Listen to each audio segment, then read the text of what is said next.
Quick reading for June the 27th to June the 28th, Leo.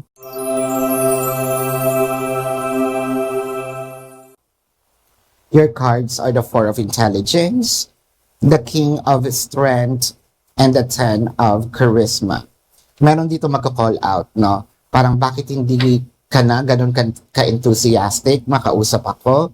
Bakit parang ayaw mo, no? Na mag-effort dito sa connection? So, mapapansin, someone's going to wake up one day na bakit hindi na ganito kalalim or kainit yung relationship namin? Probably napansin, no? Na ngayon lang nag-sink in. Meron ditong nilayo yung kanyang emotions or feelings. The Three of Charisma and the Knight of Wisdom. Parang kasing sabi, bumabagal, no? Itong connection. Pero with the Ten of Charisma, yung pag-call out na yun, hindi naman ito pagalit, no? Maayos naman with the King of Strength. Yung Ten of Charisma, para ma-realize, ay oo nga, nawawala or na parang humihina yung dynamic namin. So, efforts are going to be presented or offered again, no? Para maibalik yung dati.